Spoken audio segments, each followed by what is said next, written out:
Do you want to do the intro? Sure. We gotta kick it off. All right. Welcome, listeners. Everyone just drinks as soon as I start talking. It is August as we are filming this, but it'll probably be much later when you're hearing this. This is a lot of extraneous detail. We're all together. If you are watching this, if that isn't obvious, your three hosts. This isn't stitched together. Are here. Just we all green screen. filmed remotely. Yeah. No, we're together in the same room in front of a microphone and in front of a camera. Oh yeah. Let's introduce ourselves now. I'm Carolina. I'm Marco. And I'm Daniel. I have never done a filmed podcast before, and that's I don't know what right. to do with my hands. But yeah, Guys, we're running out of benchmarks. We've done our first. We've recorded in person for the first time. That's Now right. we've recorded on camera in person for the first time. Yeah. What's left? That's it. First episode to hit 1 million. I guess, yeah. Maybe 1,000 first. maybe Or like 100. yeah, maybe like 500. Like Anyway, regardless of what benchmark we're at, we're here today to talk about soft reboots or just reboots. slash Franchise revivals, revivals. franchise revivals. Let's redo that. You know what we're talking about. So today, Guys, we're soft rebooting the intro. How fitting. Let's soft reboot this Yeah. podcast with season 3. Yeah. Well, this kind of is, because it's Yeah. our first video podcast. True. It's intrinsically. but this isn't it going to makes so much continue. sense. Maybe No. No. It's canceled after Yeah. episode 1. Yeah. Let's introduce the fact that we've all made... Okay, let's back up here a little bit. So the rules for... So let's establish the rules that we made for what deserves to be on the list of things we're here to talk about today. Lovely, So okay. franchise revivals in our minds are installments of franchises that came a good amount of time after a franchise seemingly died. So a perfect example, and one that we're going to talk about today, is like The Phantom Menace. Yeah. Because that was many years after the original trilogy of Star Wars. Also, what we did was we each made tier lists for the ones that we've seen. We've all seen different ones on the list, so it shakes it up a little bit. So at the end, probably. Yeah, at the end, I think we'll do our list. We're going to go through our tier lists of what we think made the best and worst franchise revivals so far. Also, we should just say, like, we picked the most significant ones in pop culture. I'm sure we missed a ton. This is my initial list that I wrote when we discussed doing this episode like a month or two ago. And for some reason at the bottom of the list I have here, I have soft to hard reboots, I guess. And then it says soft no, best. This is okay. And nothing under hard. Sorry, I completely forgot because it's been so long. So I think, like, I at least made a standard, like, S, A, B, C, D I also did, yeah. tier Okay, list. okay. But I think back when we first pitched this episode to ourselves, we were going to rank them on a scale of soft to hard, and, like, the softest Oh, reboot yeah. was, like, the best one. So, like, S That would tier make sense can to stand me. F for soft. F for soft. But there's no H. That's okay. D can be for F, G, H. Diamond hard. Diamond hard. Before we get into the full list, Yeah. do you guys want to talk a little bit about, like, how you view soft reboots and, like, what you're looking to get out of them in Sure, general? yeah. And then That's a good idea. we can get into, like, breaking down each movie. But Why don't you start? Because I know you've told us you prepared like a certain criteria that you have for your list. I took this way too fucking seriously. Yeah, I will read you guys my 4 criteria. None of this is meaningful or new, but I just organized it into, like, understandable Helpful things. things. Okay. And then we'll see if you guys either agree or have your own criteria as well. Sure. Okay. Okay. Number 1, as we've always talked about, it has to be just a good movie. Yeah. Okay, and I think also Or like show. or show.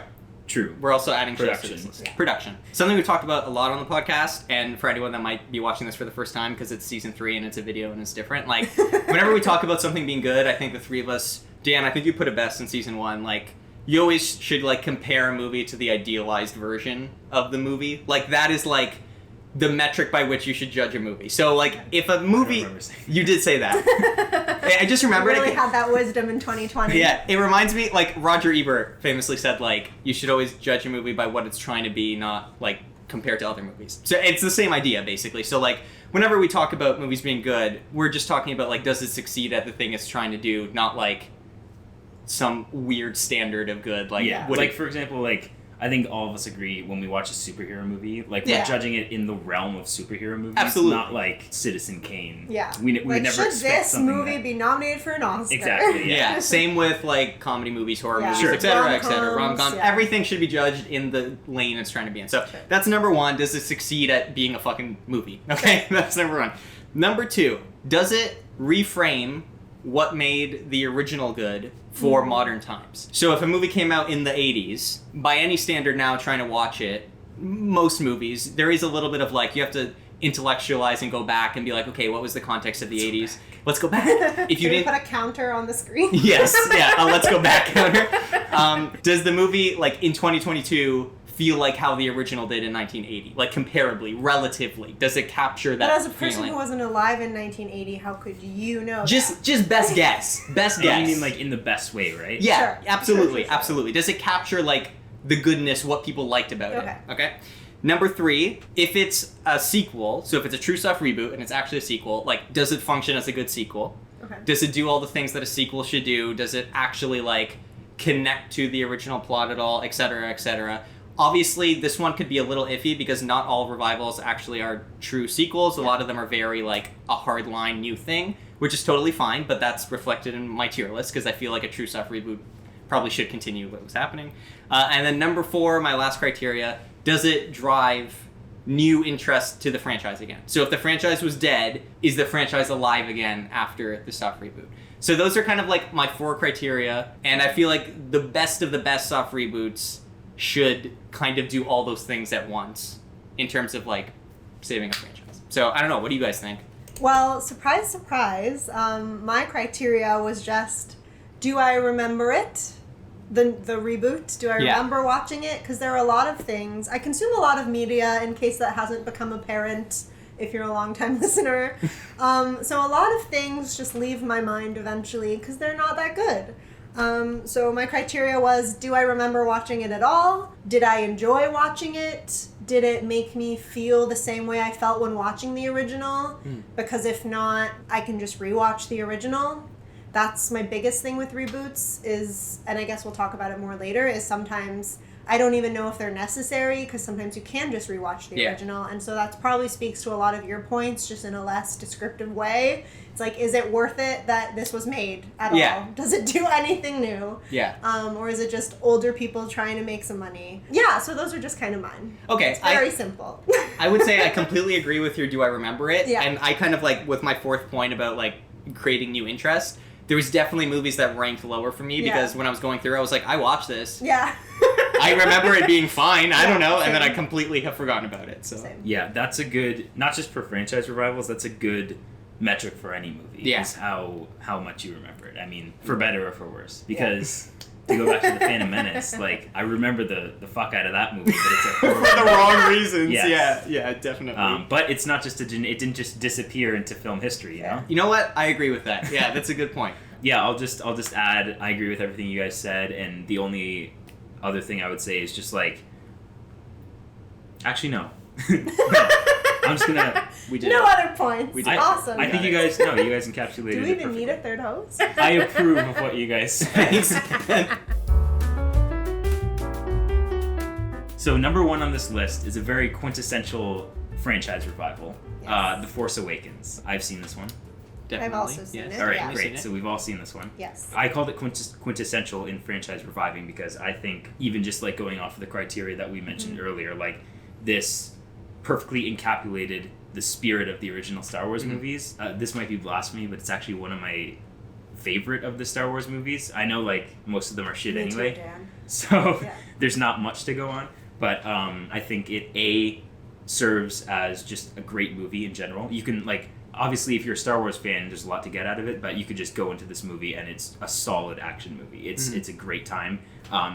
It's very well paced, as most J.J. Abrams movies are, regardless of how good their scripts are. Definitely. We don't need to go into that right now. But I think J.J. Abrams, for this one, served as a good director for a Star Wars movie. Yeah. And then that's one more point to make, I guess, before we go forward, is like, we're aware that this spawned a new trilogy of technically franchise revivals. For the franchise revival part, Yeah. I think we're just going to focus on the first movie in that rebooted trilogy. I think and that so. goes for like everything Yeah. that applies to. So Definitely. Yeah, what do you guys think? Yeah, it's good. Yeah. I really like it. I really like it. I agree with you. It's one of the best Star Wars movies. The one who's obsessed with Star Wars just goes, yeah, I like it. No, it's good. Well, if someone who's obsessed with Star Wars says it's good, Yeah. that's it. Yeah, that's all you need to say. Because it's like one of the 3 good ones. Exactly. Of like the 100 pieces of Star Wars content that exist right now. Yes. No, I really like it. I think to your point, like, it captured the energy of 70s Star Wars. Like, everyone that talks about, like, my dad's generation, when they talk about that first Star Wars, there's a great That 70s Show episode about it, where, like,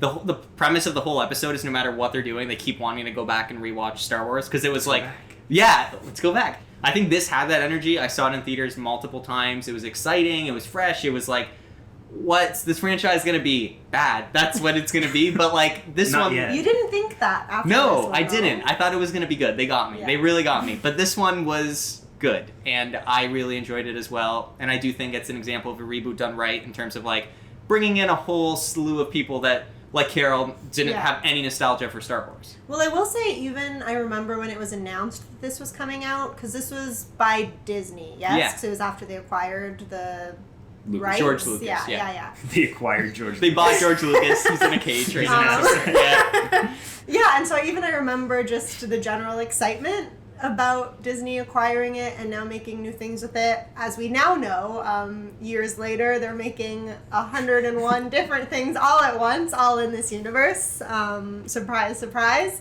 But at the time, I just remember everyone's excitement, and it prompted me to watch the originals, with Marco's help, obviously. That's a theme in our relationship. So I remember being excited about it. I remember enjoying it. It gave me, like, Marvel film vibes. Yeah. With the action and the pacing. Yeah, I thoroughly enjoyed it. I think even I watched it twice in theaters for some reason. Yeah.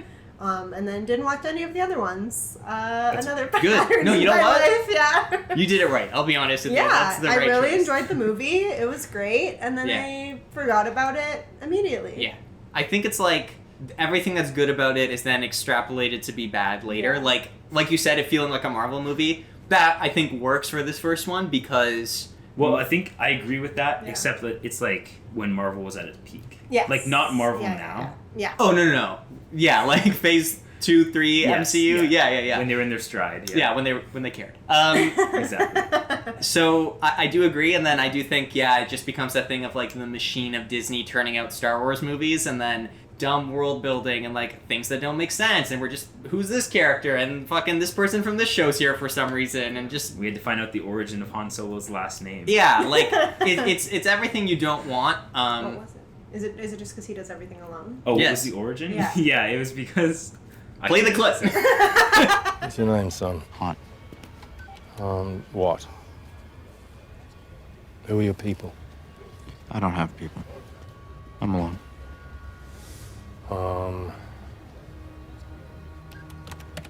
Solo. Approved. It's definitely really good, and I think I still go back and enjoy watching it now. It's just, it is a little bit tainted for me by the fact that I have nothing, because it's the beginning, and like it feels like the beginning, and it ends on this note of like, oh my god, like what is gonna happen, and then it's like, I have no interest in then progressing through it. And I think that would be the only thing for me, but at the end of the day, like talking about its function in 2015, got people interested in Star Wars, and it's really solid, really good, solid watch. It's a great sequel to the original trilogy as well, and like no complaints all around. It's a pretty solid movie. I actually feel like it's surprisingly standalone. Like, I know it's kind of a cliffhanger ending a little bit. With but, like, Luke, yeah. I think it's mostly because of the fact that we were all waiting for Luke and he doesn't come to the Right. last scene. That makes it feel like there's going to be more. But I think if you forget all that and just like forget the outside information of the movie and like the cast you're waiting to see and whatever, I think it actually works as just like a nice epilogue to the original trilogy That's in most interesting. ways. Yeah, in most ways, obviously not in all ways, but I enjoy watching this one just on its own without having to like go into The Last Jedi afterwards or whatever. For the record, I mostly like Last Jedi. I'm not just saying that because I all I'm saying is I think no matter what your opinion on Last Jedi is, I think there's lots to like about The Force Awakens. Agreed. I also 50% like The Last Jedi. Yeah. I mean, I don't like all pretty of high it. percent. Everyone either loved or hated it. Dan and I were both like, yeah. Exactly. Let's next talk about, since we're in Star Wars right now, let's go back and talk about The Phantom Menace real quick, because Star Wars had two franchise revivals. Yeah. And it died both times. Yes. It's died 3 times. I wonder if that's a sign. They're like weekend at burning Star Wars. You know what I mean? That's what the like, TV shows are, where it's like it's dead and they're just like, look, Star Wars. Yeah, exactly. It's like that's a good analogy. Nobody gives a shit. But before all that, there was the Phantom Menace. Yes. We won't have to talk too much about this dumpster fire, but so we've all seen this one. Carolina, you said you don't remember a lot about it, so we can just kind of breeze past this one. And there's not a whole lot more to be said about the Phantom Menace, to be honest. But what happened in this one? Just for me. Trade disputes. Trade disputes? Yep. There's That 2 was of it? them. This is getting out of hand.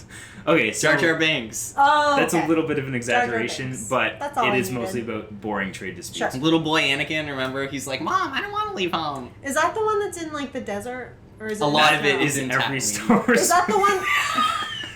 What's the one with the cars? Yeah. Is that this The one? pod racers? Yeah. That's this Oh. one. But this one spawned a fun video game. I will give it. Okay. Okay. Here's a I guess it controversial. gets points for that. Controversial opinion by me. This one, unfortunately, like, did work in terms of the fact that Star It was Wars was fun. massive in the early 2000s. Oh, I don't yeah. think I hated this one. Okay. That's fine, I guess. But you don't remember anything about it. I remember there were the cars, and I remember Cars. Jar Jar Binks, and I remember Well, deserts. how can you forget Jar Jar Yeah. Binks? So I think that's the most I remember. I think Okay. of any movie See, except that's for the the one Holy in the Trinity winter. right The problem with Phantom Menace is that it does have 2 or 3 really cool things. And so, like, if you haven't seen it in a long time, you're like, yeah, that can't be that bad. And then you watch it, and in between the pod race and Darth Maul and whatever is just Anakin being like, you mean I get to go with you? And it's like, oh my god, dude. But the worst part of that movie for me is, like, Anakin turns out to be the B plot. I know, yeah. And this trilogy is all about the origin of Anakin and Darth Vader. Yeah. And how, like, his relationship with Obi-Wan. Qui-Gon Jinn is, like, the main character in this movie. It's so stupid. And he's horrible. It's awful. And It's also, ridiculous. Darth Maul, the only thing cool about him is his lightsaber, Yep. which is entirely superficial. He is not a character. Jar Jar Binks is, like, the worst Star Wars character to ever be created. So, yeah, there's nothing left when you take all that away. Yeah. There's the pod race scene, which is just a good action scene. Yeah. And then there's Watto, a racist Jewish stereotype. Obviously, the music and sound Oh, editing sure, the music. is all, like, phenomenal. Like, it's, like, so ingrained in Star Wars, even though this movie sucks. And then, obviously, Ewan McGregor. So the next one is Top Gun Maverick. This was a pretty big deal for people who were a fan of the extremely homoerotic 80s movie, which I know Marco and I very much were. Did you ever see the original? I did, because my dad was obsessed with it, actually. So it was just always on. Yeah. For some It's a reason. dad movie. Yeah.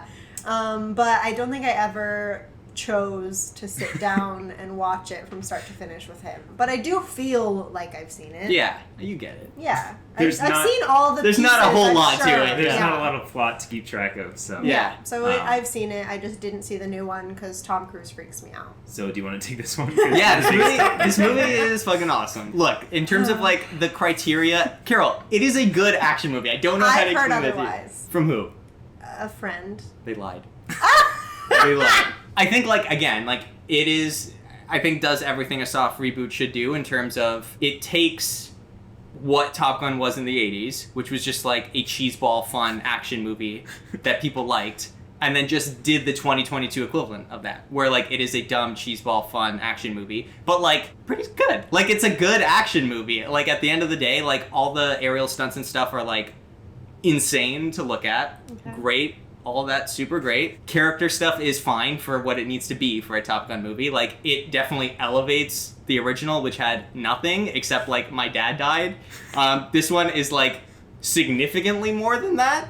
Still nothing, like, gonna change your life or whatever, but it all makes sense. All the pieces make sense. Something we talked a lot about with the first one was how all the action scenes were, like, really disjointed. Like, what were they? They were just in school. Like, there was no driving. There's no stakes. There's no stake. This one constantly hits you over the head with stakes as it goes through, and it really, like, makes sense and has a solid through line.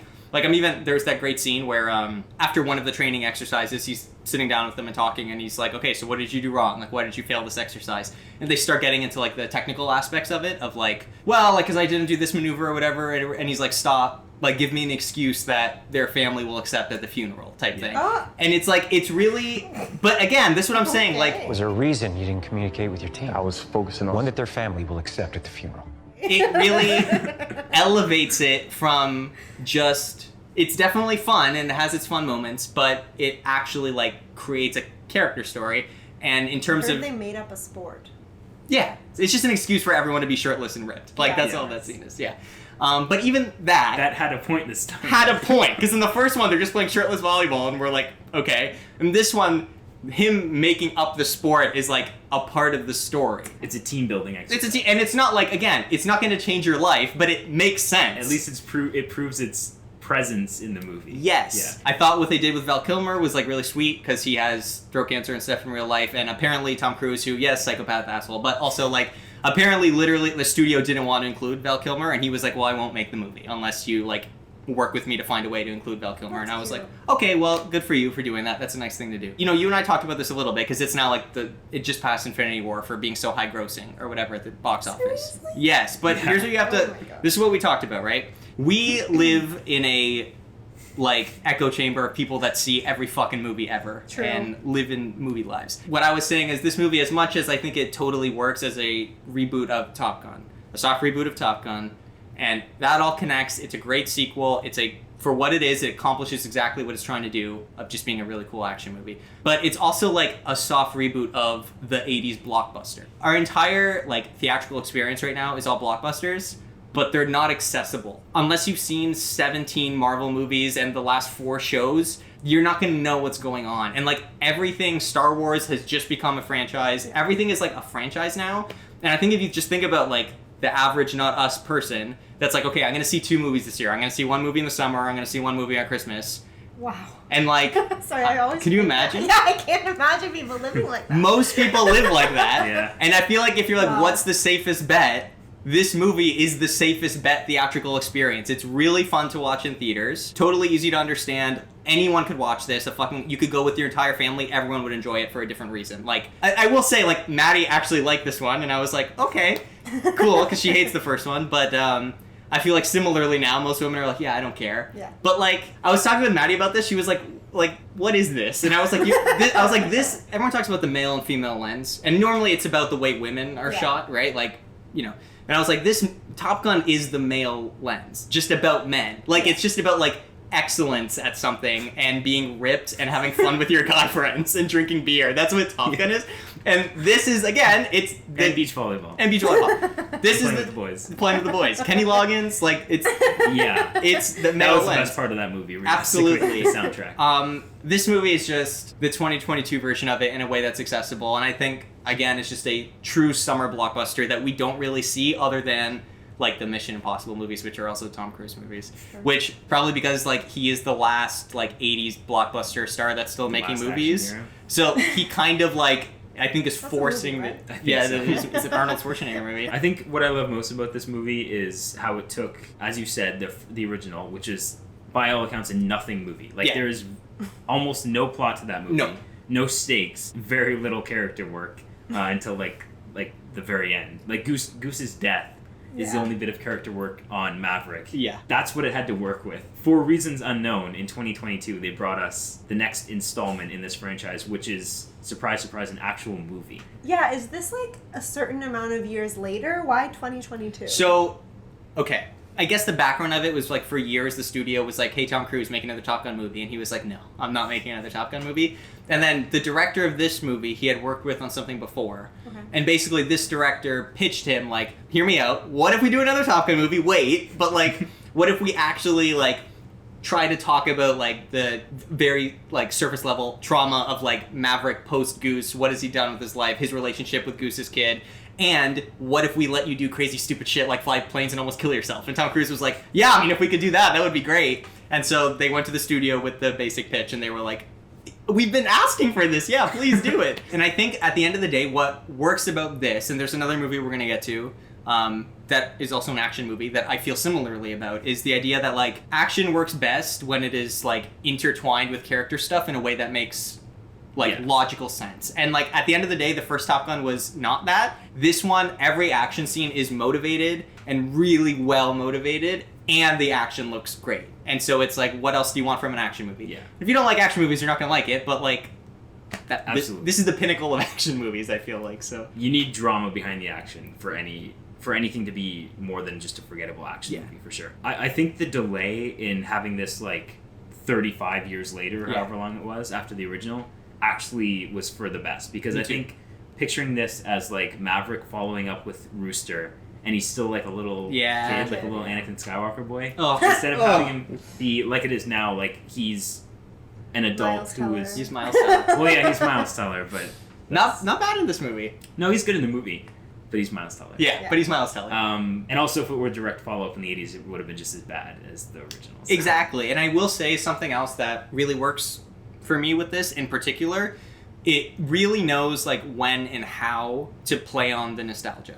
Because this easily could have been a stupid fucking callback. Every single thing in this movie is a reference to something. And it really isn't. Like, 90% of the movie is standalone, and it knows exactly when to throw in the moments of nostalgia for you to be like, oh, that's nice. Oh, that's heartwarming. It gets to those levels of cheesiness because of nostalgia, for sure, but I think it earns all of them, with the exception of Talk to Me Dad, which was a terrible line of dialogue that should not have been included. But I liked Talk to Me Rooster, which, like, did work.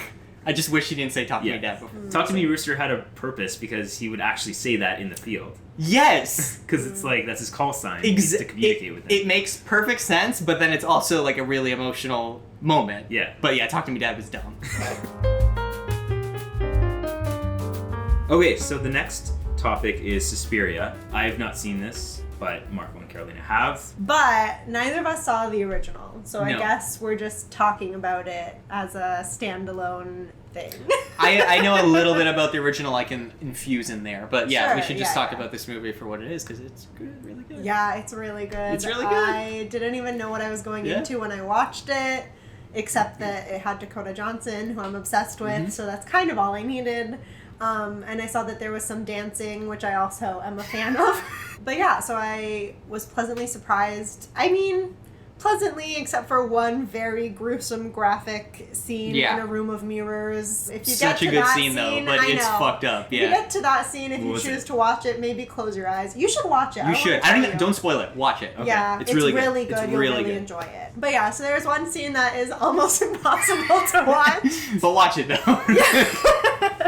But other than that, the movie is fantastic. It's about witches. I don't think that really Nope, that's- ruins ooh. anything. So I was pleasantly surprised to find out it was about that. The setting is really interesting, Mm-hmm. like the time period and the politics that are involved. Yeah, I don't have anything bad to say about this except for the one unwatchable scene. But like it's still, you know, well put together and adds to the Yes. plot and stuff. So I can't even shit on it as a scene. It's just I have a very weak stomach Yeah. with body horror. Who directed this? Is it like someone big or? Yes. Yes. But who? I don't remember the name. But it is someone. It's someone. Like, that's It's someone done big, stuff. for sure. Yeah, I agree. I had no expectations other than I knew there was an original Suspiria and that this remake was, like, getting a lot of attention online. And so I Was was the like, original a trilogy? Or It was was the it? director of Call Me By Your Name. There we go! Luca Guadagnata! it was What? after. Guada, whatever. It was the next year. okay, wait, I'm going to text Maddie this right now. 'Cause these are, like, two of her favorite movies. I don't think she knows. The original is a 1970s giallo horror movie. So it's like an Italian-made, shitty, low-budget, cheese fest, like, Why blood did you and whisper gore. that? Are you scared of saying Italian and shitty right next to each Yeah, other? and it was, you know, it's very much a cult classic 70s horror movie. Like, it's not good, but people love it because it's just so, like, iconic for its imagery and all that. And so this one comes out and it's like a real movie that is very good, but not a continuation. Like, this one is definitely a hard cut, like, we're just remaking the movie, but we're remaking it good.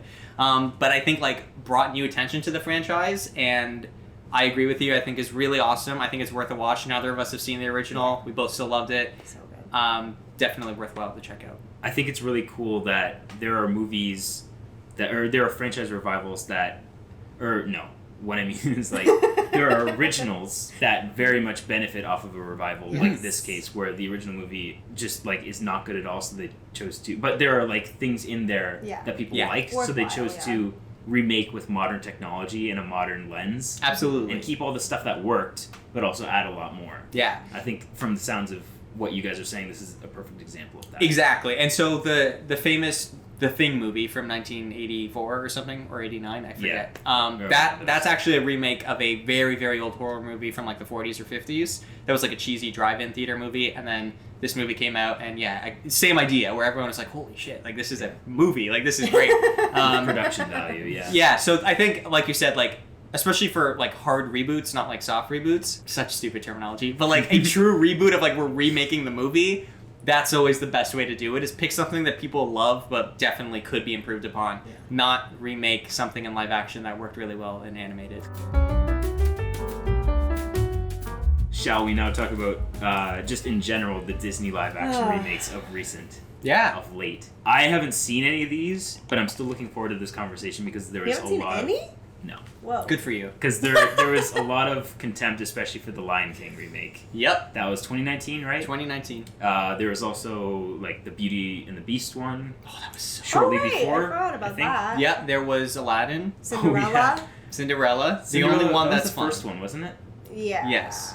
And Yeah, then it makes sense that it Mulan, is. Mulan. I think is the last. I think that's Mulan is the most recent one. Yeah. It was released during the pandemic, but they are currently making, and I'm gonna fucking kill them for this, a live-action adaptation of Hercules. An adaptation of specifically the Disney-fied Hercules. animated Yeah, movie. the musical There have been Hercules. Hercules movies. Oh yeah, Yeah. Hercules is public domain. Like Yeah. he's like a Greek god, but like That's this so is- weird. That's such an odd choice. Yes, it is an odd choice. And they isn't it? technically made the Cruella movie, They did which make isn't that. Oh, yeah. like a remake of anything per se. No, it's like a it's spin-off. from It's a the 101, prequel, yeah. 101 Dalmatians Universe. Yeah. I want to see what your take on this is. This is actually very interesting that you also hate these because Are you I've surprised? only seen yes, Mulan. my biggest problem with this in concept is the idea that like animation is not a serious enough art form, that like animation is like a reduced art form. So it's like, well, now that we have the technology, we should make the good not animated. That's my biggest problem, is because I'm like, no, like animation is its own art form, and there are things you can do in animation you can't do in live action. And that, I think the reason The Lion King is the one everyone hates the most is because it is egregious. The idea that there are these realistic looking creatures, and the whole fucking movie is like, and if you look at all the behind the scenes, it's like Jon Favreau being like, how real, like, look how real it all looks. It's a tech demo. And I'm like, yeah, but it's about Hamlet with lions. Like, lions don't act out Hamlet, you know, like in real life. And so you lose all the emotion, you lose all the color and all, like, the musicality. Like, it's all completely destroyed for the sake of modernizing something that doesn't need to be modernized because it's a perfect fucking piece of art. Well, I'm kind of in the same boat where I guess I do understand why they would want to make maybe the princess ones live action. Because those star people. Because it stars people, and there Yeah. are people like myself who maybe just the fact that it's animated could be a barrier to entry Sure. in watching it as an adult. Because even as a child, obviously, I watched all Yeah, the of course. comic ones and loved them. But things like The Lion King and The Jungle Book, it doesn't make sense because it is mostly animals, and you aren't going to get someone to dress up as an animal, No. which would That be would've been dumb. better. That would have been funnier. It would have been funnier, Yeah. but yeah, especially if it's all in this kingdom, animal kingdom, where you're not even going to get real animals anyway, it's still all visual effects Yes. regardless, so Yeah. it's not even a new thing. And that's the ironic part about all of this is, well, you still made an animated movie. Yeah. You just Yeah. put a fucking real render on it. That's Yeah. all you did. But Like, I none of will this is... say The Lion King gave us Beyonce's album Black is King, and Okay. that little thing she did with Disney where I think she just made a visual album, that Oh, made it yeah. almost worth it. I watched and listened to both of those things, and that was Well, yeah, 'cause- fantastic. Because Beyonce's talented. Yeah. But she could have also done Yeah. that for a real release, Yeah. a re-release of the animated Lion True. King. Yeah. I actually think Cinderella is the best one out of all of these, because Cinderella, the original Disney animated thing, is like really old Yeah. and paper thin, and in the new Cinderella they like told a story. Like they really expanded upon and added a lot of character stuff, and it would like made it worthwhile. Whereas Top Gun Maverick did. yes. Whereas everything else, Beauty and the Beast, Lion King, Aladdin, these are from like what is known as like the golden age of Disney, where everything they made was like Oscar nominated and fantastic. And so you don't need to do that. Like you're adding nothing to this by like pick old stuff. If they wanted to do Snow White, like again, that's an old one that is like not aged well, etc., etc. You could do that. You could do a version of that. What the fuck are you remaking Aladdin for with Will Smith? Like who's that for?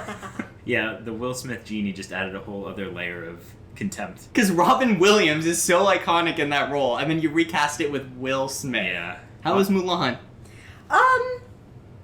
It was fine. It was also kind of something that I didn't really see the value in.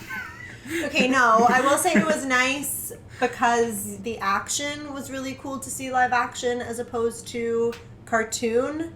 That is something that I think not many of the other ones had a lot of. Not really. This was obviously like a ginormous war sequence. Mm-hmm. So that was cool to see with all the special effects that we have in the present day. And obviously it was a good opportunity just to like get some people of color on screen as opposed to just having everything being voiced by like white people.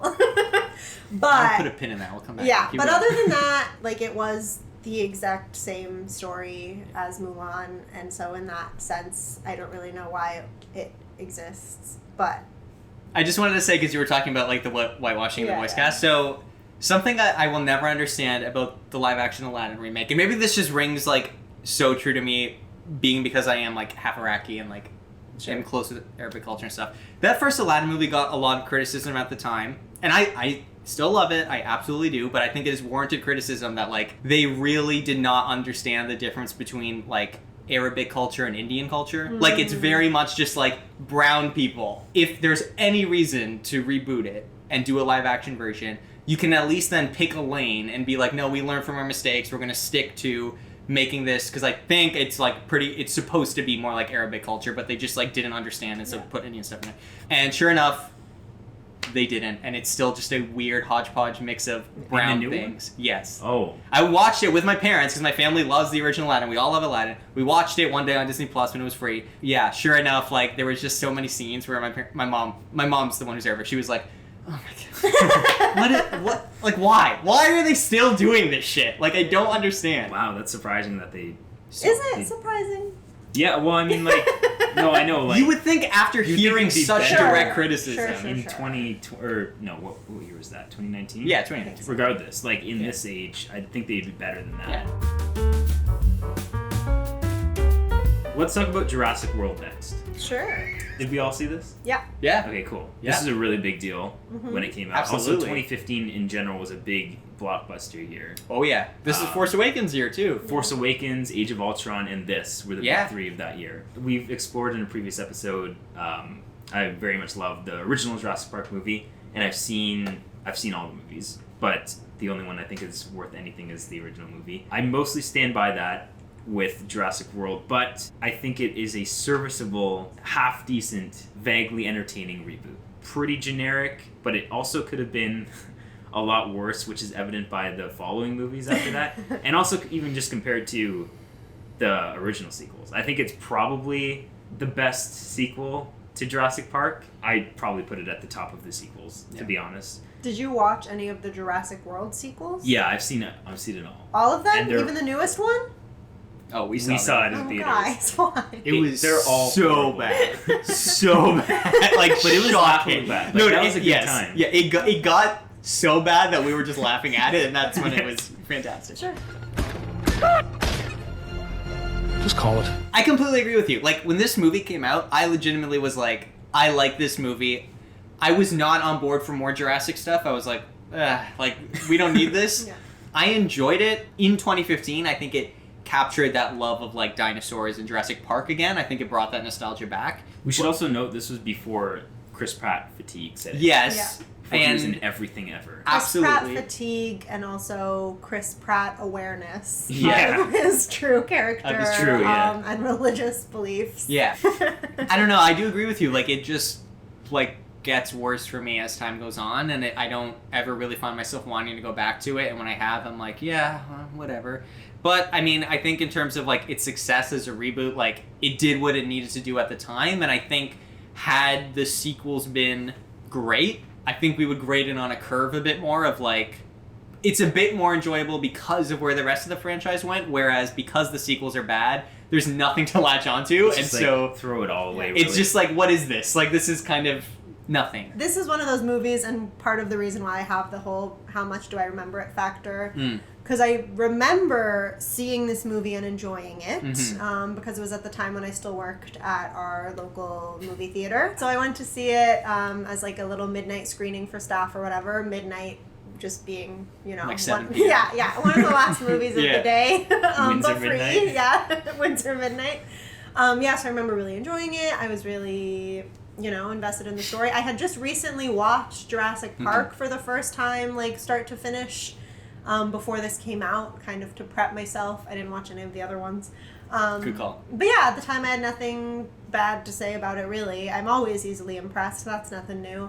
But I don't remember any of it at all now, however many years later. Yeah, exactly. And now I hate Chris Pratt, so, that doesn't help. It just, everything about it has aged poorly, I feel like. Yeah, and also one other note is, like, speaking of aging poorly, there was a severe lack of practical effects. Yes. There was an overabundance of CGI in this one compared to the As with original. most things these days. Yeah. Also, one amendment to something I said earlier. I think I would still put the Lost World movie over this one, but everything else stands. Like Jurassic Park 3 and the 2 Jurassic World sequels are utter garbage. Trash fire. The next thing on the list is Creed 2015. I haven't seen this. Me either. Marco's the only one who's seen this. He's going to be giving us a little crash course. Yeah, it's fantastic. It's a phenomenal movie. Look, at the end of the day, the Rocky franchise has been through many twists and turns. I think what a lot of people forget is that the first Rocky movie is basically kind of an indie drama in a lot of ways. It's a boxing movie, but it's not a machismo. Well, it's not a we're gonna save America by having a boxing match movie. Sure. That was Rocky 4. Yes. There's no robots. Didn't come till later. Exactly. There's no Milo Ventimiglia. He's in Rocky 6.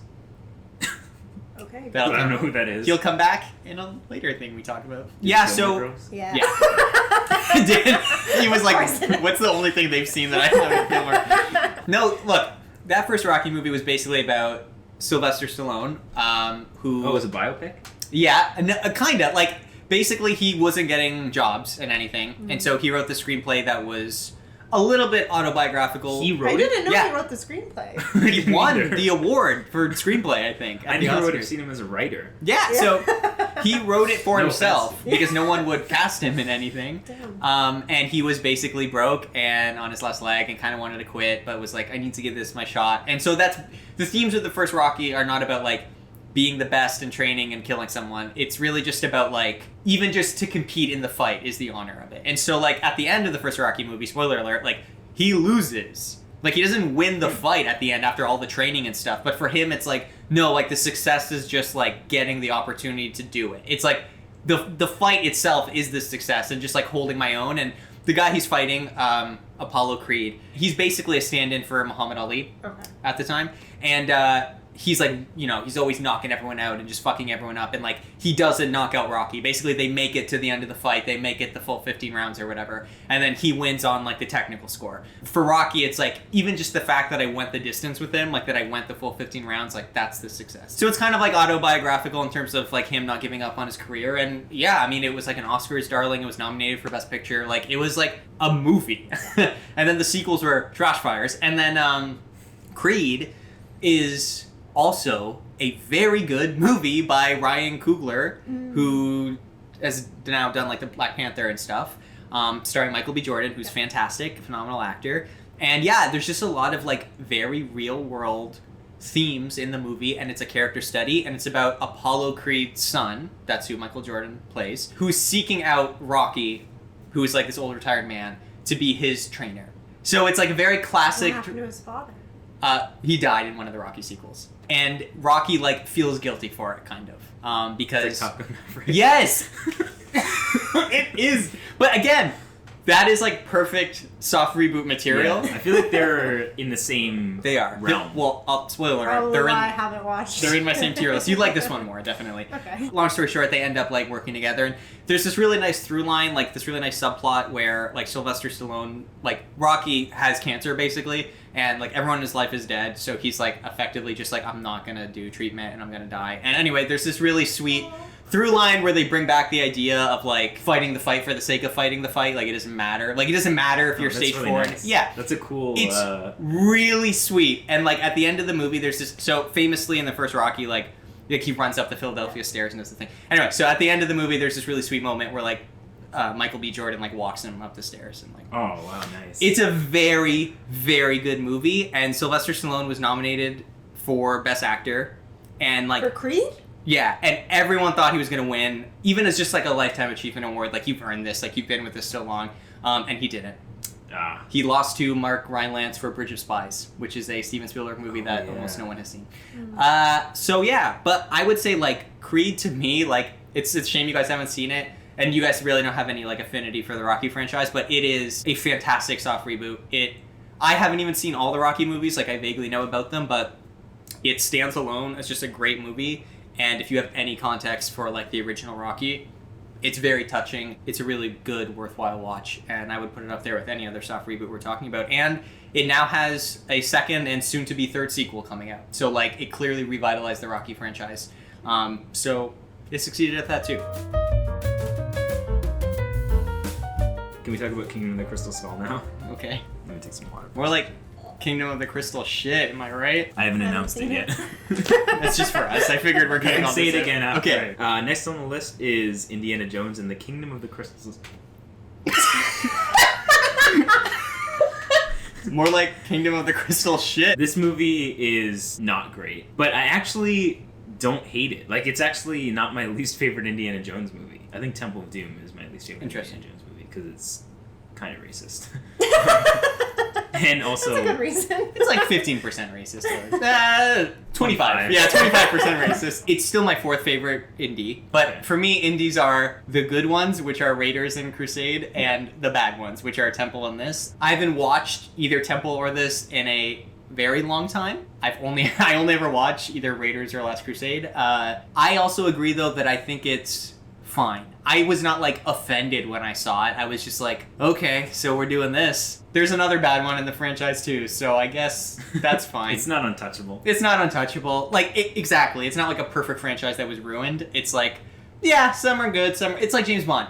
Yeah. There's good ones, there's bad ones, you live and learn. I think what I like most about this movie, surprisingly, is the Shia LaBeouf stuff. Like, I don't like Shia LaBeouf, but I think he's pretty good in this. Like, his contrast, the contrast of his character and Indy's, and finding out that he's his son, and I like all the scenes of them together, like being a father and son dysfunctionally. I think the Russian plot is just dumb, and also it's kind of dumb. The Crystal Skull stuff is just stupid. It's just the next adventure. The fact that it turns into an alien plot twist is really stupid. Really stupid. I think I vaguely remember that. I haven't seen this movie. Also, we didn't really go through that. I haven't seen it, but I think it's been on TV. Yeah, but no, I haven't really seen any indies, so... Okay. Talk. Fun fact.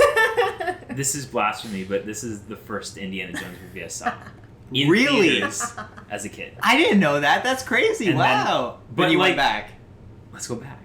But then, before that, I played the Lego Indiana Jones game. Oh, okay. So, like, it wasn't my first foray into Indiana Jones, but it was the first full movie I watched, and then I went back and watched 1, 2, and 3 in order. So, at the time, I loved it. Like, I thought it was great. I also liked Temple of Doom at the time, so what was I?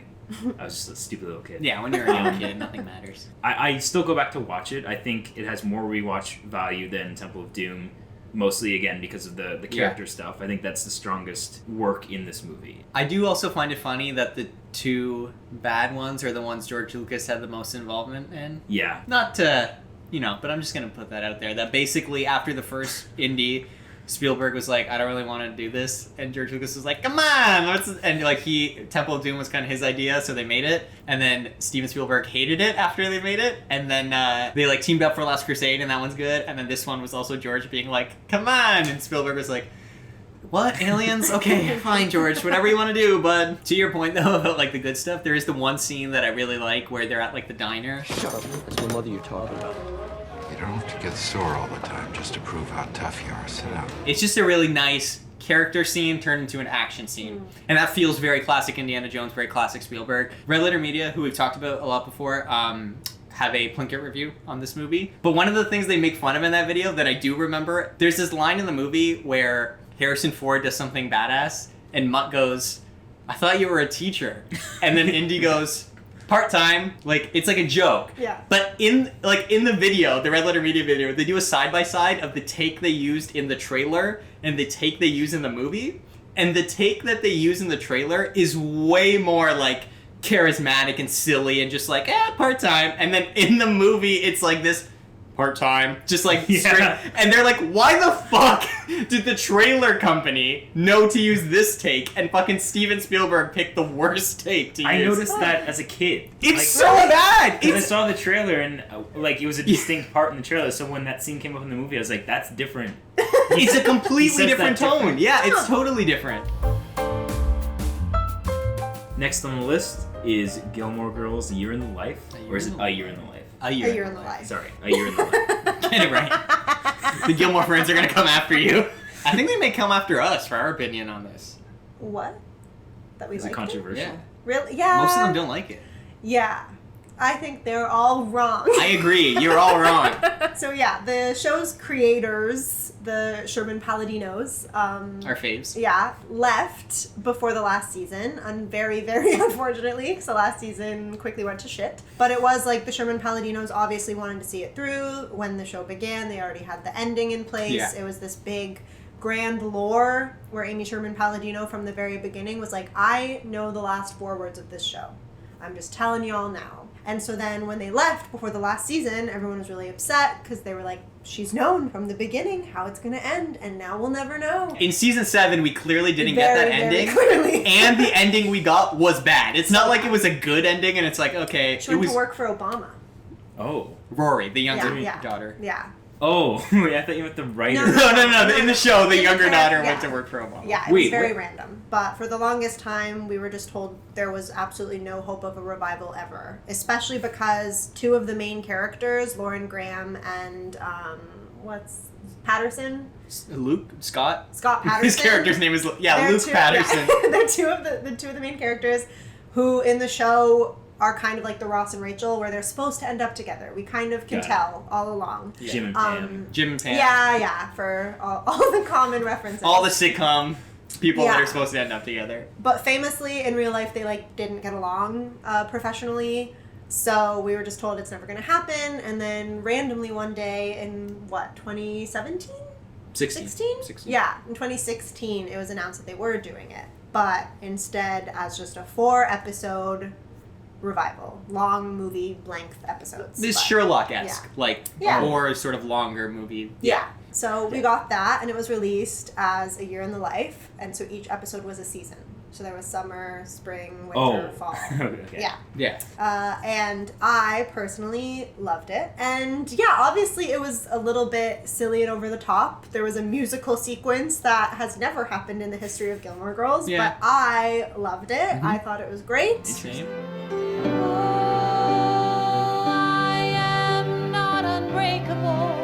It was nice to see everyone again. It all made sense. I also really love this. I don't know why. I think. No, you know what? I don't even know why people hate it. Because I feel like it's so clear when you watch the show. The intent of the whole show is that, in these 3 generation of Gilmore women are, the same recurring problem. So, Lorelai is trying to be different from her mom and raises Rory, who ends up having the same relationship with Lorelai that Lorelai did with her mom. Yeah. It's just this idea of this almost generational trauma of just none of us can do this right, even though we're all trying different things. And the way the show ends, which spoiler alert, fuck it, who cares? It's 10 years old now. It basically ends with the young daughter, who we start the show off. She is 16, and we progress with her throughout the seasons. And at the end of the show, she reveals to her mom that she's pregnant. But so Doesn't know the father. Yes, because famously, the whole premise of the show is that her mother, Lorelai, had gotten pregnant at 16. Them being yeah, that was always the ending of the show. No shit. I completely understand why that is, because that's the theme that you're going for. So what were the 4 words? Mom, I'm That's pregnant. 3 words. No. Mom, She I am says pregnant? mom. Yeah, Lorelai says yeah, and then she says I'm okay. pregnant. Those Yeah. are the last 4 words. Mom, Yeah. I'm pregnant. And everyone's like, bring it back, let's explore. And I'm like, why are we exploring? We're done. The theme of the show is Unless done. you want to then see Alexis Bledell's character's daughter's life. Oh, I don't want to see that. I think they have a really touching finale between Lorelai and Emily. Yeah. That was really nice to see that kind of finally come to an end after all those seasons in a satisfying way, not the season 7 bullshit way. Yeah, Luke and Lorelai, I think, again, get a touching ending because... Such a nice okay. way. Okay, Dan. We build up to them being together. Oh. They get together. And then in season 7, she cheats on him. Yeah. And they break up. And they don't end the show together. And she ends up with the baby daddy of her daughter. It would be like if in The Office, in the last season, Jim cheated on Pam, and then they just broke up and ended up with different people. And Pam got back with Roy, yeah. Yeah. Yes.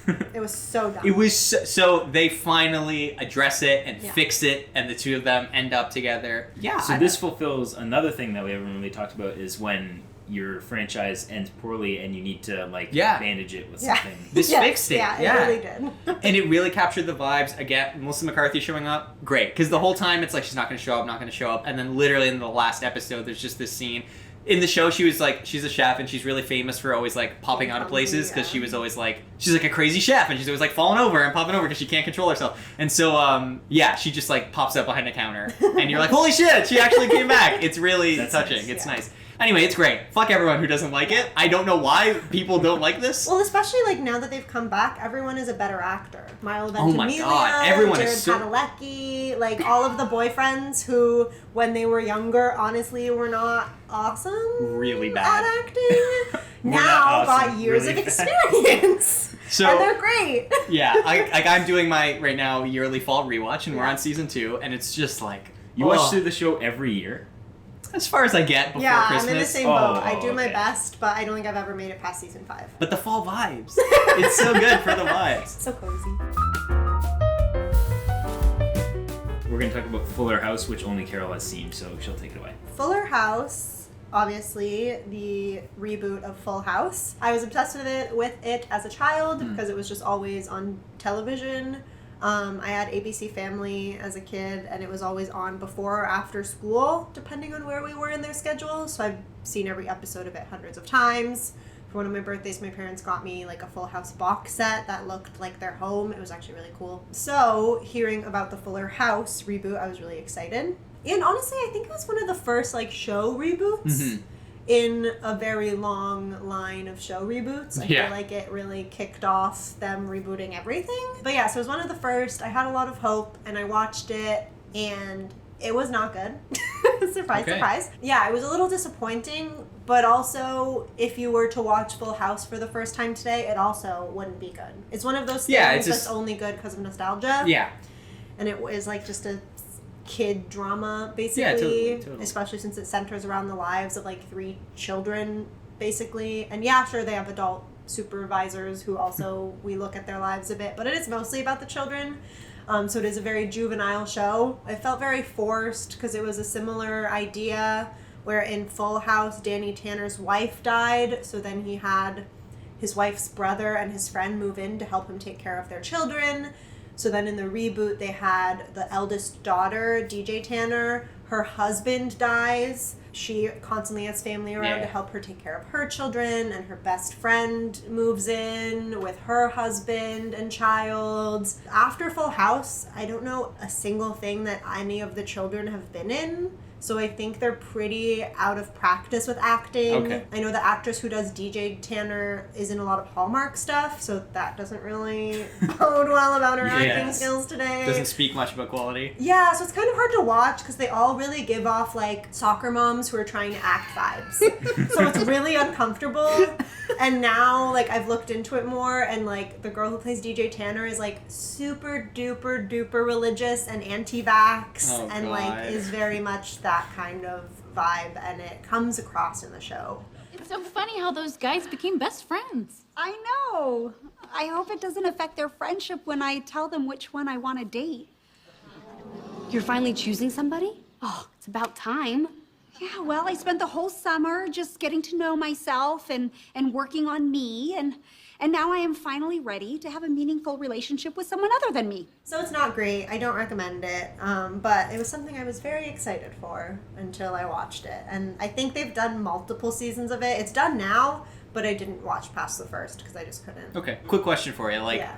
Because I know what you mean about how, like, even if you went back to watch the original Full House, it probably wouldn't age great or whatever. Yeah. But I would say, like, as someone like me who hasn't seen either, Yeah. if I went back and watched the original Full House and then Fuller House, would Fuller House still be worse? Or would you say Yeah. they're like, okay, Yeah. that's all I need to know. So it's, like, even worse then. Okay. Because at least when you watch Full House, like, the kids are all really cute. Yeah. Like, even if they're not great actors, they're all really entertaining to watch. There's a friend who, like, does a lot of voices because he's a comedian, and so that's always fun. And also Bob Saget is also really funny. Yeah. So it has R.I.P. those redeeming qualities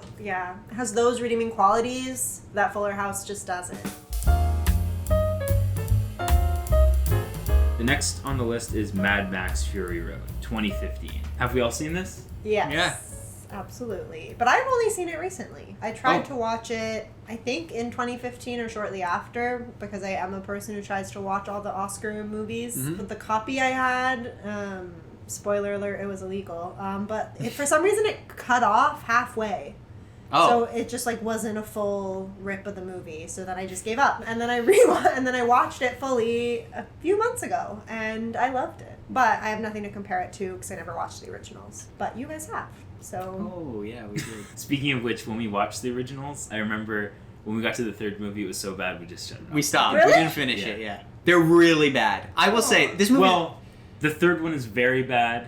The second one is, like, the best of the originals. Yeah. Okay. Probably because it's basically just a proto version of Mad Max Fury Road. Yeah. And the first one was also kind of hard to watch. The first one was like a weird indie movie, and then the second one, yeah, like Dan said, is basically just Fury Road, but with like less of a budget and special effects. Yeah. And then the third one is complete nonsense. And so we got pizza. Nice. I also love this movie. I think this movie's fantastic. You know, there's not much else to say that hasn't already been said, but like it is just an incredible action spectacle, solid emotional through line running through. Performances are good. Just a solid time at the movies, and I think again, like, gives the reboot that the Mad Max franchise needed after.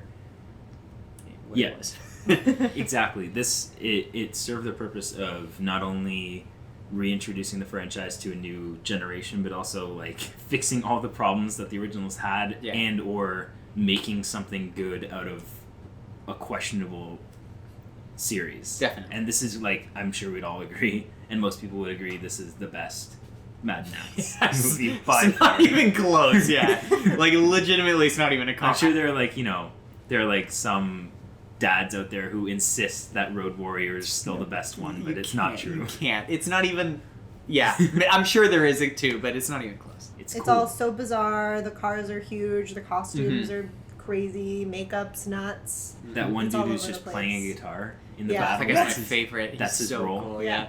Also, at the beginning of the movie, they do a really cool editing trick where they take frames out. Yeah. Like, but just like it'll be like one frame like every once in a while, and so there's these really weird discontinuity that adds like really weird tension. It's cool. It's really just At the beginning as well, there's sequences that are sped up in frame rate. Yeah. They just do a lot of playing around with that stuff, which is unconventional. little but experimental. Cool. Yeah. Dare I say.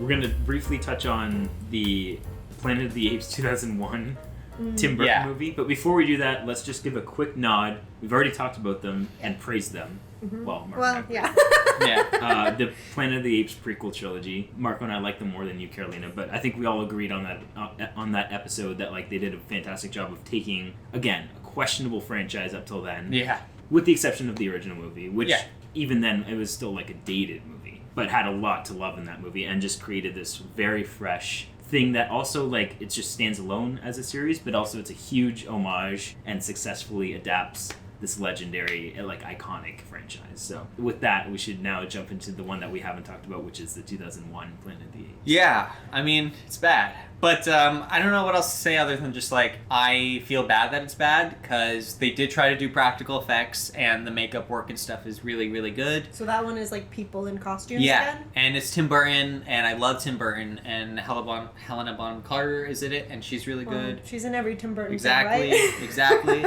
Are they married or something? I think why they does were. he love They're her? divorced Okay. now. I think they were. Why does he love her? Rip. No, but it was just bizarre that she was in like everything. Yeah. Also, Mark Wahlberg's in that So, movie, right? and this is where we start to get to the bad stuff, is that Mark Wahlberg is in it, and that's weird. And then also, it tries to stick way more to the original novel, but like in ways that are faithful for the sake of being faithful, but don't make a better movie. Like, it's too similar to the original movie, while simultaneously changing stuff that's batshit crazy. And so you're kind of like, you kind of just made the original movie like worse, but with like modernly, as opposed to the new movies that completely change everything and add context in a really great way, as we talked about. So yeah, I mean, I think like if you are a fan of the franchise, as I am, and you've sat through the majority of the franchise, which is really cheesy and silly and whatnot, like, yeah, the Tim Burton one's also really cheesy and silly, but it didn't get anyone reinterested in Planet of the Apes. If anything, it really kind of put the nail in the coffin, to the point where when they went to reboot it with Rise,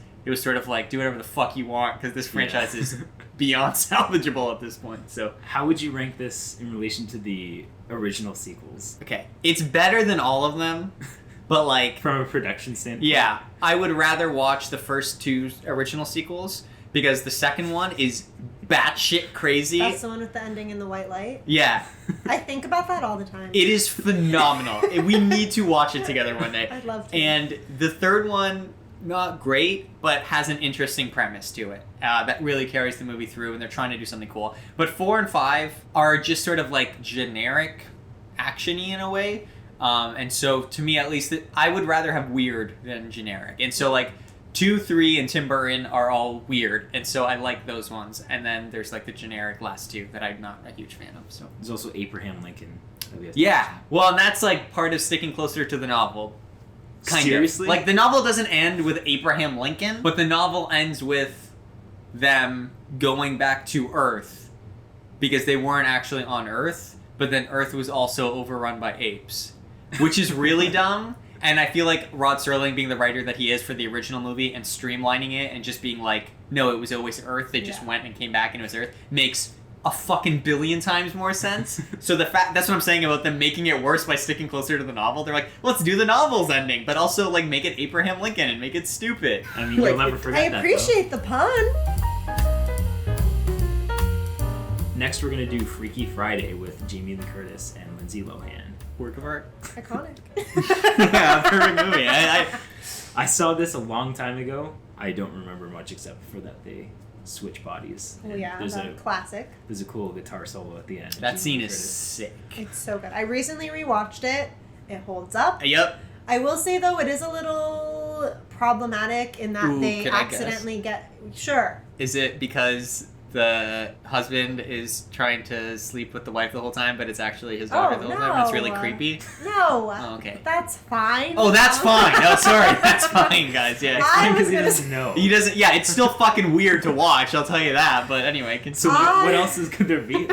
I was gonna say it's problematic that they get accidentally, purposefully by a third party switched at like a Chinese restaurant. Yeah. Oh, And it's like this meddling older lady who is like, oh, they're not getting along. I'm going to like go behind their backs and make this happen. But yeah, so that always sits with me weird because it's like, yeah, it's happening against their will, and it just seems to be very like stereotyping. Yeah. But Isn't it, they have like fortune cookies, Yeah. right? That's Yeah. how it happens? Yeah. That's all coming flooding back now, Mhm. yeah. Yeah, and Chad Michael Murray is also great in it. He Holy plays shit, I like a forgot. bad boy Yeah, on yeah, a yeah, yeah. motorcycle with like very long hair. And the music is great The by music Lindsay is great. Lohan's band. They make awesome music. They deserve a record. Oh, in deal. real life, you mean? Well, I don't think it was actually Lindsay Lohan's band, but just like whatever music was produced under the band's name in the movie, because they like performed songs as the band, and they were good.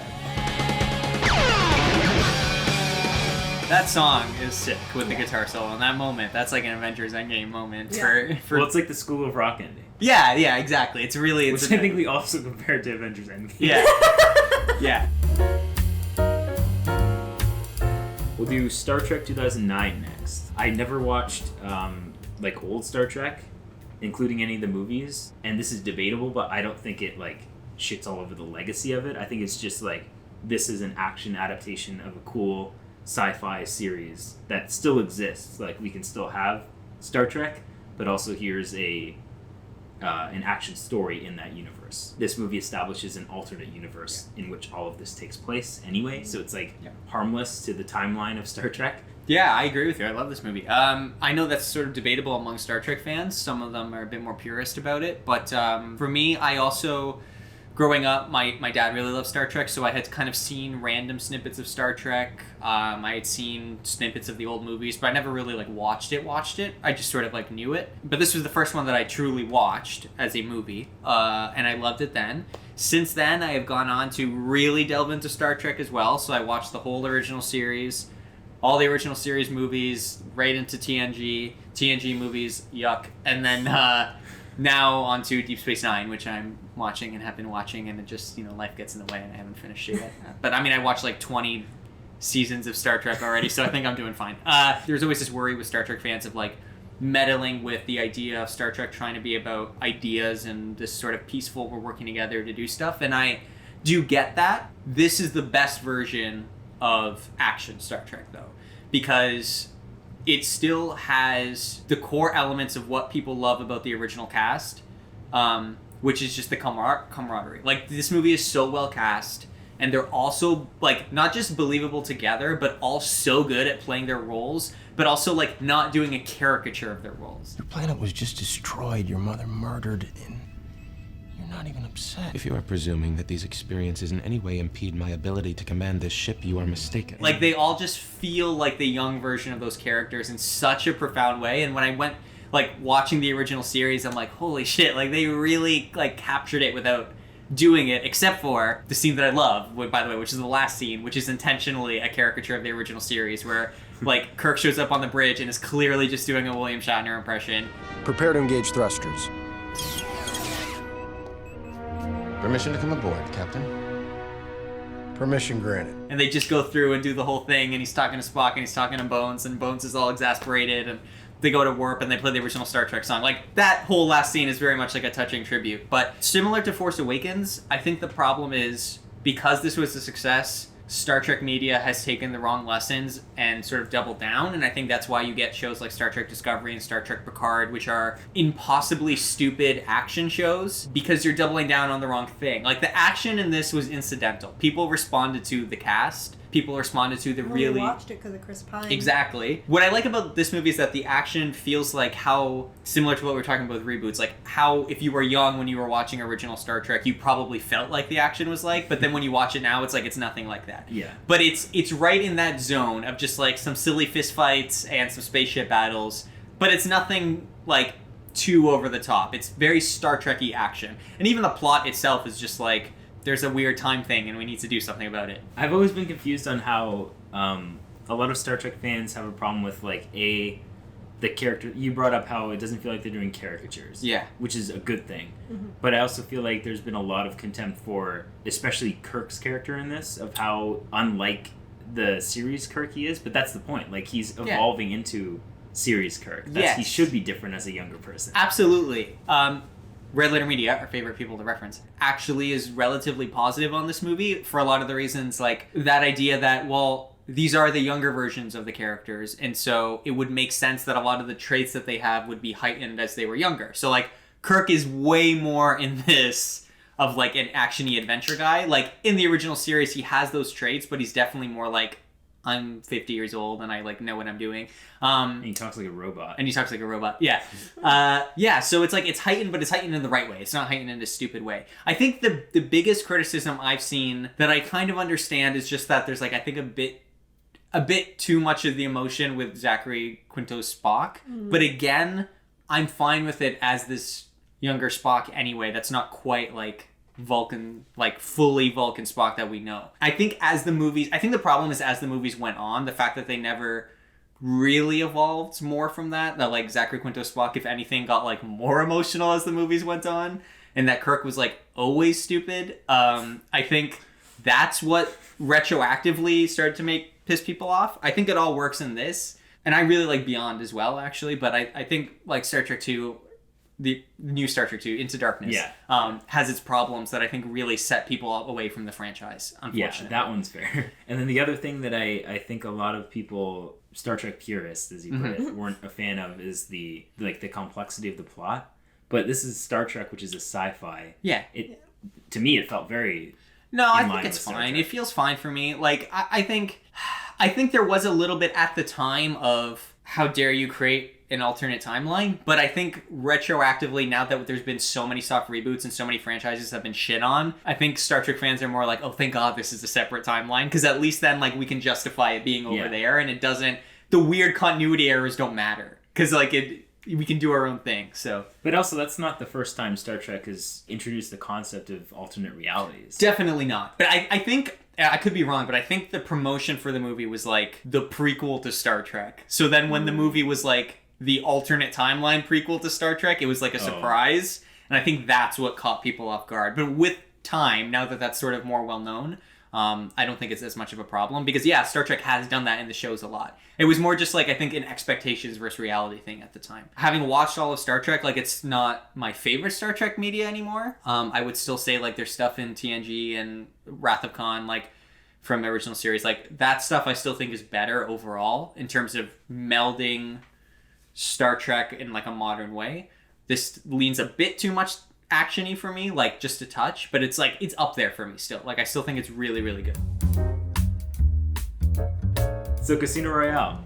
A lot of people still call this the best James Bond movie. A little while back, we did our, what was it called? Like our catching up episode. We talked about No Time to Die. Yes, and that I have seen. Casino Royale I have not. I think at that time I put No Time to Die at number 1. I still love that movie, but I think with some more time I'd probably go back to saying Casino Royale is the most solid James Bond movie ever made. Thank you. I take that personally. Thank you. As much as we've talked about tonight of taking a franchise with a rocky history, and James Bond has a rocky history, there's some low lows in that history. Oh yeah. Just like condensing everything you need to know about what little character James Bond had in those movies, and making it greater, and like the action is really good, and just the pacing is great. It's also really classy. Like it's a poker movie essentially. Very fun. 3 best James Bond movies, I think we can all agree, are Casino Royale, Skyfall, and No Time to Die. Yeah, in some order, yeah. That's the 3 best ones. Whatever order you put them in. And Skyfall and No Time to Die are much more action-heavy than this one. Yeah. This one's really low-key. And Angela and I said this, but if you've never seen James Bond, you can start with this movie, watch all the James Bonds, because it will get you into it. But if you have seen all the James Bond movies and you watch this one, it works as like a love letter to all those movies. Like, it works in both ways. And I think that's just what sets it apart as being this beautiful thing. The reason I wanted to include it on this list, because we were kind of talking about, like all the James Bond movies are kind of like, they're always switching out cast members, and like, even Judi Dench was in the Pierce Brosnan one, so is it a reboot? For me, it's like, we're going back to before he has his License to Kill. We start the movie with him getting his License to Kill, so fucking sick, that scene. But also, like, the first James Bond book was Casino Royale. Clearly, it's a shift in tone to be more espionage, to sort of reboot the franchise and acknowledge a lot of the dumb things in the franchise. And it's self-aware without being, like, James Gunn self-aware, like we've talked about, where it's like, isn't this dumb? Like, it never does that. There is a scene with Vesper and Bond, and they're on the train, and they're kind of, like, shit-talking each other, but, like, flirting at the same time, because it's James Bond. By the cut of your suit, you went to Oxford or wherever. And actually think human beings dress like that. But you wear it with such disdain. My guess is you didn't come from money, and your school friends never let you forget it. Which means you were at that school by the grace of someone else's charity, hence the chip on your shoulder. And since your first thought about me ran to orphan, that's what I'd say you are. He's like, I know everything I need to know about you, like, you're doing... He does the Sherlock thing of, like, I can deduce by this that you're like this, and et cetera, et cetera. And she does the same thing about him, where she's like, you're wearing this, like, cheap suit, whatever, and fucking fancy watch. What is that, a Rolex? And he goes, no, it's Omega. And she goes, ha, lovely. You know, former SAS types with easy smiles and expensive watches. Rolex? Omega. Beautiful. That line of dialogue is so innocuous. It is such a throwaway line that has, like, multiple levels of parodying James Bond, because James Bond, throughout the movies, always had very famous watch sponsorships. So first of all, it's just a meta commentary on, like, product placement. Like, it's a joke about product. But then if you want to go even deeper than that, the watch sponsorships were always a few very specific brands, including Rolex and a few other brands. And when Pierce Brosnan took over, that was the first time Omega made a watch for James Bond, and it was like a big fucking deal. And the director of this directed the first Pierce Brosnan movie and had to deal with all of that, like the fact that this was the first Omega watch. And so, like, it's also just a subtle joke at, like, Rolex versus Omega, because Rolex was so, like, accustomed with James Bond. So it's like, that's the level of fucking detail and love that this movie has for James Bond as a franchise. And it's just that throughout the entire movie. There's, like, so many sub-levels to enjoy this movie on. Our second to last entry here will be the 2005 King Kong movie with Jack Black. All right, Carol, take it away. So in 2005, there was a reboot of King Kong, and Jack Black was in it, and they got on boats, and they went to an island. Mm-hmm, they sure did. And discovered a big old monkey. Mm-hmm. Ape. Sorry, I always do that. And bring it back to New York for a show? Question mark? Do I remember that right? The eighth wonder of the world. The first act of this movie is absurdly long and stupid. Well, that's not in my head. Yeah, no, me too. But that's the thing. Like, I really liked this movie as a kid because I remember the jungle stuff, and the jungle stuff is fun because it's like these people scary. on it. Oh, we're isolated on a jungle. What's happening? There's dinosaurs here for some reason. I don't know. King Kong's punching a dinosaur. That's cool. But like, punching a dinosaur. Oh, they fight. Oh yeah, hell yeah. But then like 2 of them actually, right? Yeah. Also, Andy Serkis does the mocap for King Kong. Yeah. Practicing for his role as Caesar. And also coming after Gollum. Yeah. Same director as well. Yeah. Oh yeah. Shit. Peter Jackson. Yeah. But yeah, the first hour of them like not on the island yet. Like when I tried to rewatch this maybe 5 years ago as an adult, I was like, like I literally could not get through it. It is so. I'm the opposite. As a kid, I didn't really like this movie, and I bought it recently, and I liked it a lot. Interesting. More. Having watched it recently, the CGI does not look like 2005. No, CGI. it looks good. Yeah. Unsurprisingly, because it's Peter Jackson. He is very involved in that process. Absolutely. As per Lord of the Rings. Our friend Rob. Okay, so our friend Aaron had it on 4K. And he. I have it on 4K. Well. And he lent it to our friend Rob, and he was like, dude, and he was hyping it. He was like, you have to see this movie. It's fucking awesome. You have to see it. And so Rob watched it, and he was like, I was so goddamn angry by the end of the movie. Because he's like, it's fine. He's like, what the hell have I been like hyped up for? No, not at all. And so he was putting it in expecting for like the shoe to drop of like the cool, awesome thing. And then he got to the end, and he was like, yeah, it's King Kong. I don't know. Okay, and lastly... Also something we've talked about before, at least one briefly. Of the movies, yeah. So, I think it was in our catching up episode. It was, yeah.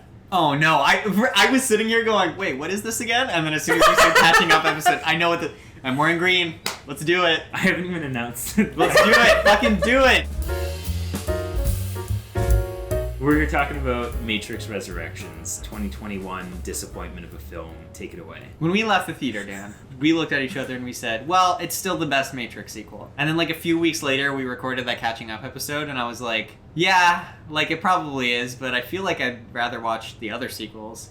And now, like almost a year removed from it, this movie is such a disappointment to me, and I'm so sad because it had it was there. Like, it was there for a little bit. It was. Remember during the first act, we were like, oh, this is probably going to be a really good movie. Yes. And then just dive bombed. It just like goes off a cliff, like out of nowhere, where I'm like, what?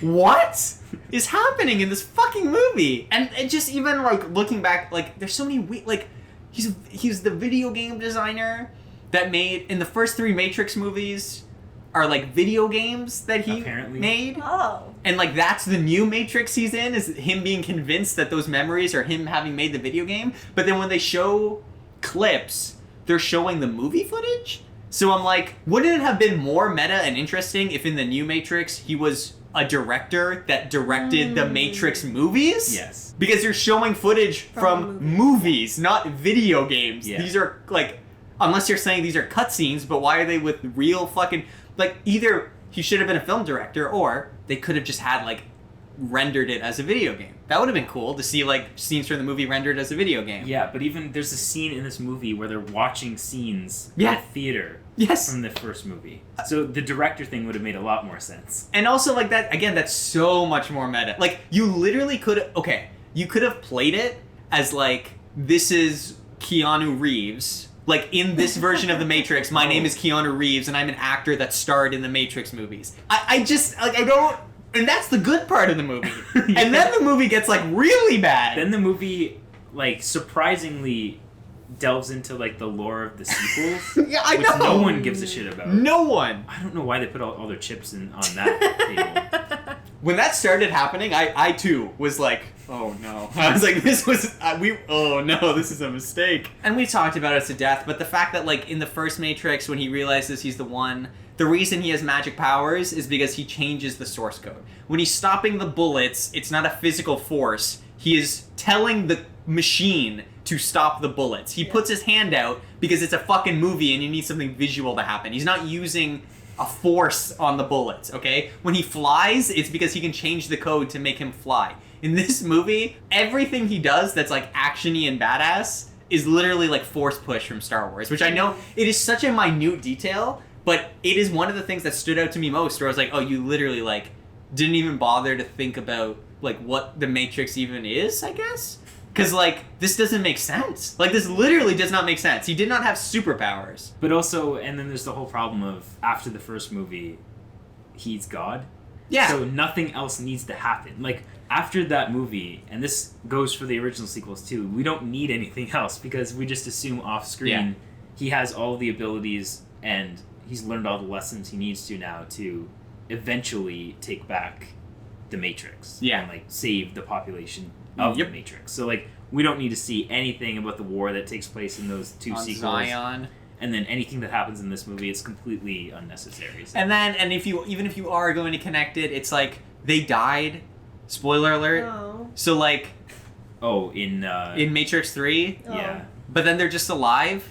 Yeah, they didn't really explain that. We had to put them back together. The energy of the two of them longing for each other is more energy than, like, anything. So we needed to do that. What? Do I remember this correctly? They were powering the Matrix with the energy of their love. Yes! Yes! Oh, romantic. I forgot about that. But then, Matrix. why do they need anyone else's body as potato clots? Which, by the way, speaking of doubling down on stupid shit, was the worst part of the first one. Was this idea that somehow you were getting energy from people. That doesn't make any fucking sense. Also, there is one scene in this movie that truly, like, is so cringeworthy. Neo's at his office and, like, the agents attack again because we're doing that again.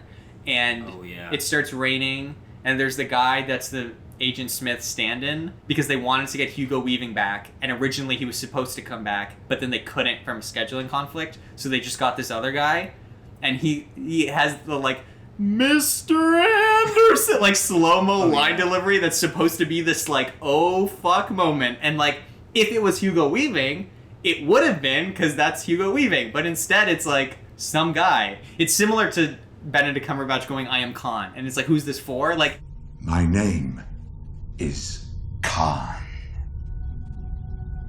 If you hadn't seen, like, what, this isn't Hugo Weaving, so, like, anyway. I don't know, I fucking hate this movie. This one fails at being a franchise revival because, if anything, it just makes you, actually, and this applies to Marco and I think the day after we came back from watching this in theaters, we both were like, I really just want to go watch the original movie now to get that bad taste out of my mouth and watch a good Matrix movie. So if anything, it's successful in reinvigorating the original movie. Yeah. And nothing else.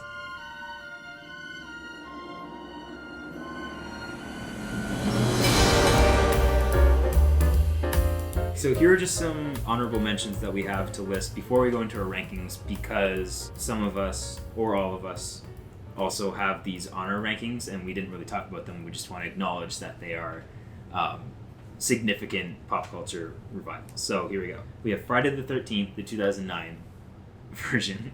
Halloween 2018. Scream. What year? That was 2022, you said. Ocean's 8, just a few years ago. Mary Poppins Returns, also a couple years ago, I think. Christopher Robin. Charlie's Angels. 21 Jump Street, which we did a whole episode on. Batman Begins, we've also talked extensively about. And It, 2017. Also, I vote to add Queer Eye to the list. I could have told you this before we got to recording stage. Queer Eye also gets a thumbs up from Marco. Yeah, so I mean, I was working on an S to F or I guess we're changing F to H for Soft to hard hard, yeah. system. Yeah. So I have an S to F system, but I don't have things in every tier. I also have S to F. I have an S to D tier. I didn't go all the way to F. S tier basically was like it hit all 4 of the criteria. B tier was like it hit minimum of 3, maybe 4, but there just wasn't like an X factor to it, like that put it in S tier. And then B tier was like it hit like 2 to 3 of the criteria. From B to C, there's like a cutoff, and like C tier is officially like I do not remember this movie of like just it's really not hitting anything, and then D tier is fuck it. But so let's start at, I guess, just Carol and I, because we only have the H tier. Yeah, well, I will say I had the tier, but nothing's...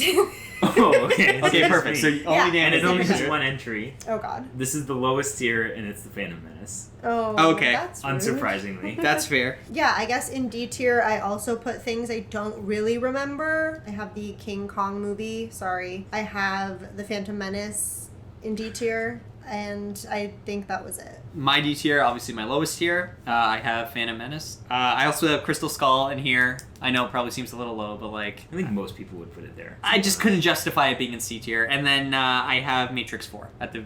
That's the only one that is ranked by position. It's my absolute least favorite, I think. Like, Phantom Menace at least has the memes. And mine only has 1 here. It's Matrix Resurrections. Nice. Nice. Okay. C tier, this is...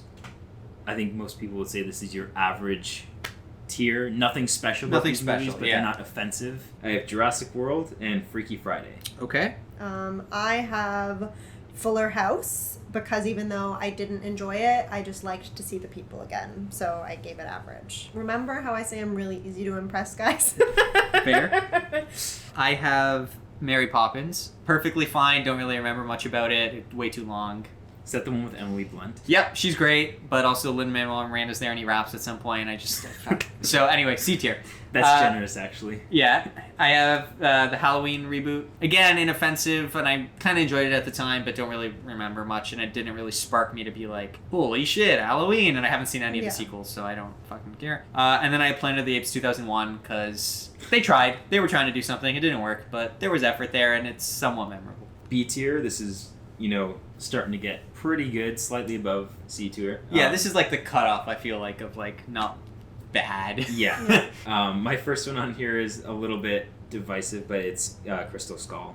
Okay. I put in B tier just because, I don't know, I still get enjoyment out of it, even though I probably shouldn't. But, That's fair. King Kong 2005 is here as well. Okay. Yeah, I have Force Awakens in B tier. Okay. I have Jurassic World in B tier. Ocean's 8 in B tier, because I think I just had too high of expectations for that with all the women, but it was fine. And I have Mary Poppins Returns, because it was also fine. I have Christopher Robin in B, because I remember really, really enjoying it and really crying, but I still somehow don't really remember it, so that's why I can't give it an A. And I put Charlie's Angels, the new one, also in B. Okay. I have Christopher Robin in B tier as well.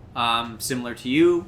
Really enjoyed it when I watched it, but hasn't stuck with me in any sort of meaningful way. So, and it did not make me want to go watch other Winnie the Pooh content. So, I have the Gilmore Girls revival. I do also remember enjoying that, and I know we just got very salty with people about it, but at the same time, I don't know if it, like, outside of the very specific moments that stuck with me, the whole 4 episodes didn't stick with me the way other plot lines did in the show. So, I don't know. It's fine. Freaky Friday, I have in B tier. Enjoyable. Jurassic World, I have in B tier. Again, good for the time. Hasn't aged great, but I do think it was more or less successful at some of the key criteria. And then King Kong. Okay, A tier. This is where we start to get the good stuff. I have 4 in here.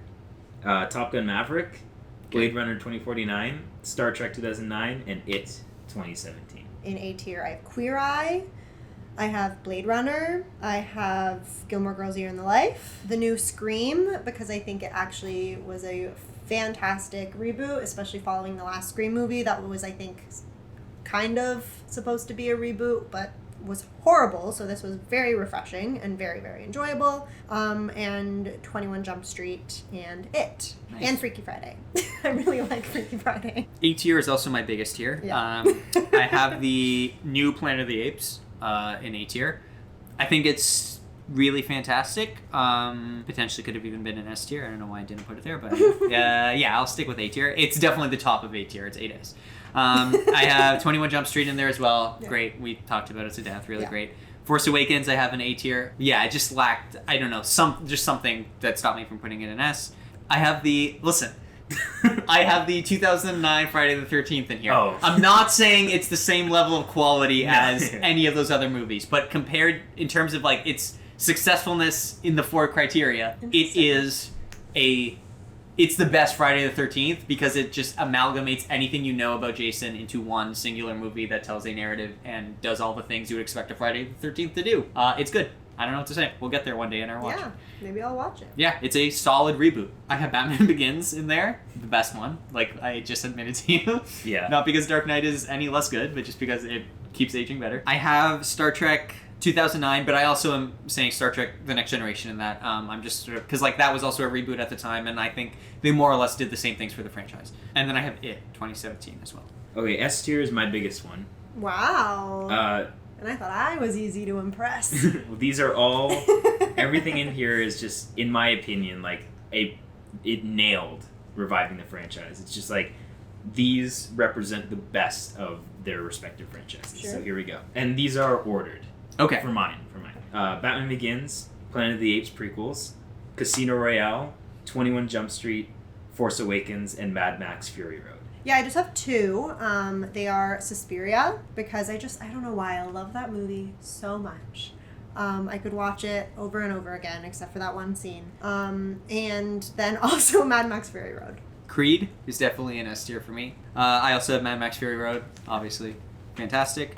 I have Maverick in S tier as well. That's also grading on a curve because the first one is not that hard to improve upon, but I did almost put this one in S for tier. what we talked about, like, I just hit all the criteria for me. I think it deserves to be there as a reboot. I have Blade Runner 2049 in there, Casino Royale, and Suspiria. So that about concludes the discussion. All the reboots, yeah. Again, Tell us sorry. if we missed anything. Yeah, sorry if we missed your favorite franchise revival. Yeah, I it's guess probably this wasn't just 'cause we important didn't enough. see it. Okay, or you can say it wasn't